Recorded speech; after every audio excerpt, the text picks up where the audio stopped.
السلام علیکم ورحمۃ اللہ وبرکاتہ۔ ناظرین، پچھلی ویڈیو کے اندر آپ نے سورہ بقرہ کی آیت نمبر 50 کا ترجمہ اور تفسیر جانا۔ اب آئیے سورہ بقرہ کی آیت نمبر 51 اور 52 کا ترجمہ اور تفسیر جانتے ہیں۔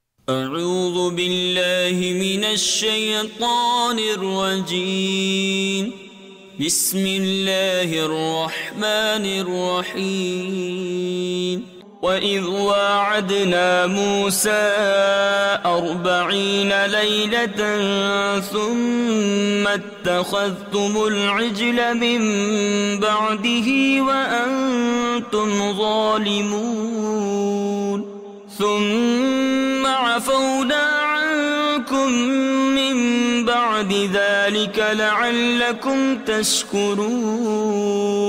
ترجمہ کنز ایمان۔ اور جب ہم نے موسیٰ سے 40 رات کا وعدہ فرمایا، پھر اس کے پیچھے تم نے بچھڑے کی پوجا شروع کر دی اور تم ظالم تھے، پھر اس کے بعد ہم نے تمہیں معافی دی کہ کہیں تم احسان مانو۔ ترجمہ کنز العرفان۔ اور یاد کرو جب ہم نے موسیٰ سے 40 راتوں کا وعدہ فرمایا، پھر اس کے پیچھے تم نے بچھڑے کی پوجا شروع کر دی اور تم واقعی ظالم تھے، پھر اس کے بعد ہم نے تمہیں معافی عطا فرمائی تاکہ تم شکر ادا کرو۔ تفسیر صراط الجنان۔ وَإِذْ وَاعَدْنَا مُوسَىٰ 40 لَيْلَةً، اور جب ہم نے موسیٰ سے 40 راتوں کا وعدہ فرمایا۔ اس آیت اور اس کے بعد والی آیت میں بنی اسرائیل پر کی گئی جو نعمت بیان ہوئی، اس کا خلاصہ یہ ہے کہ فرعون اور فرعونیوں کی ہلاکت کے بعد جب حضرت موسیٰ علیہ السلام بنی اسرائیل کو لے کر مصر کی طرف لوٹے تو ان کی درخواست پر اللہ تعالیٰ نے تورات عطا فرمانے کا وعدہ فرمایا اور اس کے لیے 30 دن اور پھر 10 دن کا اضافہ کر کے 40 دن کی مدت مقرر ہوئی، جیسا کہ سورہ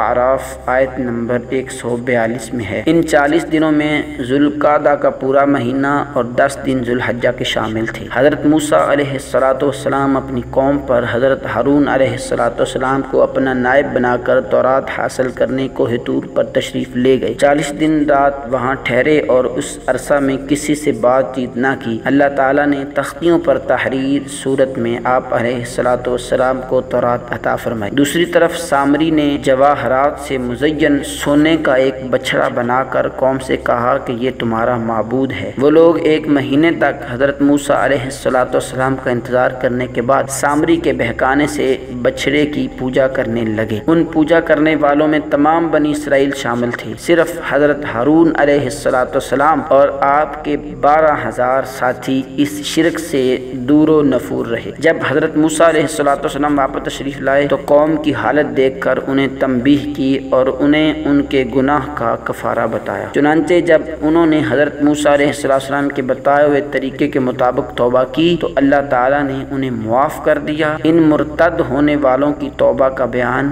آیت نمبر 53 کے بعد آ رہا ہے۔ دعا ہے اللہ پاک ہم سب کو پڑھنے اور عمل کرنے کی توفیق عطا فرمائے۔ ناظرین، ہمارے چینل کو سبسکرائب کیجیے، ویڈیو کو لائک اور شیئر کیجیے۔